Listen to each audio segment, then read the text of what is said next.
আসসালামু আলাইকুম, সবাইকে আমার পেজে আবারও স্বাগতম জানাচ্ছি।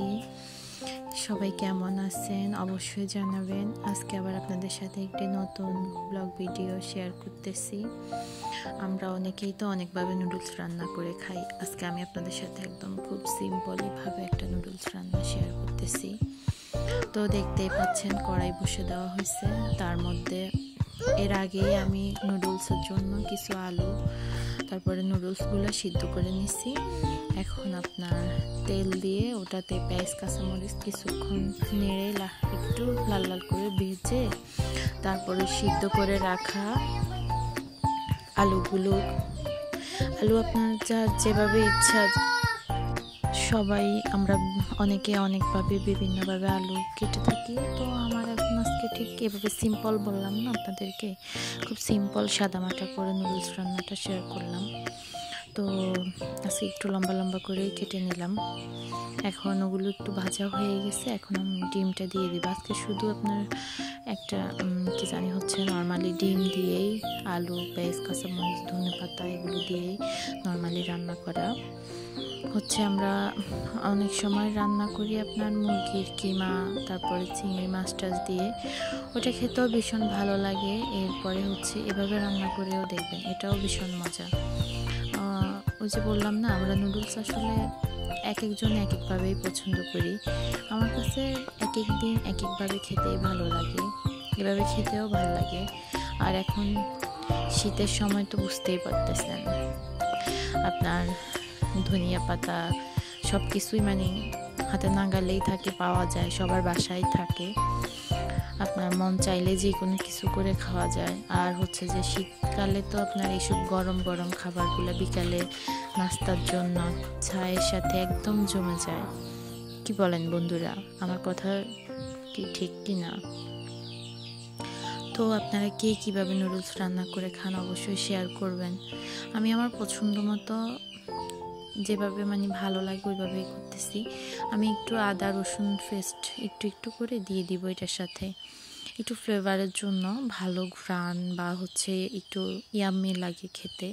অনেকে এটা পছন্দ করে না, যারা পছন্দ করেন না তারা স্কিপ করতে পারেন, কোনো সমস্যা নাই।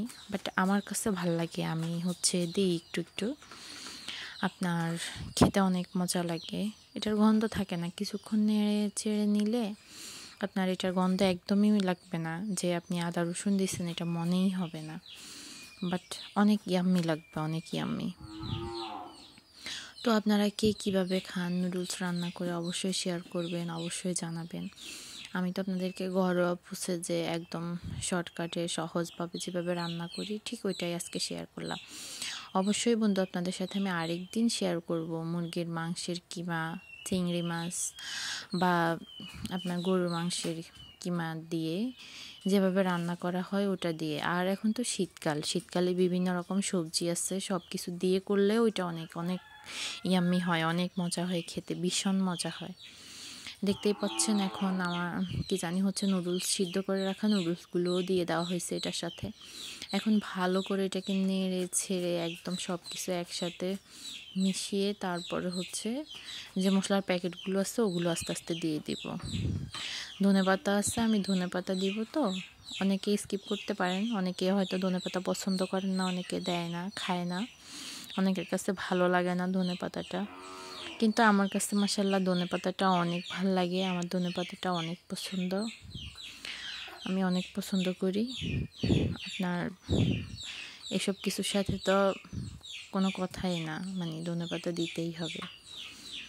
তো কি জানি হচ্ছে যাই বলতেছিলাম, এখন তো সবজির সিজন। আমরা অনেকেই আপনার বরবটি, তারপরে হচ্ছে ফুলকপি, টমেটো, বাঁধাকপি সব কিছু সবজি দিয়েও কিন্তু নুডলসটা রান্না করা যায়।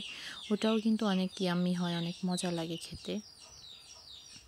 অনেকেই অনেকভাবে আসলে নুডলসটা রান্না করি। আবার হচ্ছে যে অনেকে একদম সাদামাটা করে একদম, আমি এখন আজকে যে প্রসেসে দেখাচ্ছি এভাবেই কিন্তু পছন্দ করে, অনেকে এভাবেও রান্না করে। আবার হচ্ছে যে বললাম না, মুরগির মাংস এই সব কিছু দিয়ে অনেকে রান্না করে, অনেক পছন্দ করে। এই যে এখন মশলাগুলো আমি দিয়ে দিচ্ছি, আমার নুডলসটা অনেকখানি হয়ে গেছে। এখন আমি মশলা দেওয়া শেষ, ধনেপাতা কুচিগুলো দিয়ে ফেলতেছি। আমার ধনেপাতাগুলো দেওয়া শেষ। মাশাআল্লাহ আমার নুডলসটা অনেক সুন্দর হয়েছে এবং আমি তো এখন পরে ভয়েস দিচ্ছি, পরে আপনাদের সাথে করতেছি। নুডলসটা আসলেই খেতে ভীষণ ভীষণ ইয়াম্মি হয়েছে, অনেক মজা হয়েছে। শীতের দিনে বিকালবেলা এরকম এক প্লেট নুডলস হলে চায়ের সাথে একদম জমে যায়, আর কোনো কথাই হবে না। তো এখন আমি দেখতে দেখতে আমার জিভে জল চলে এসেছে আবার। আল্লাহ হাফেজ, বাই বাই।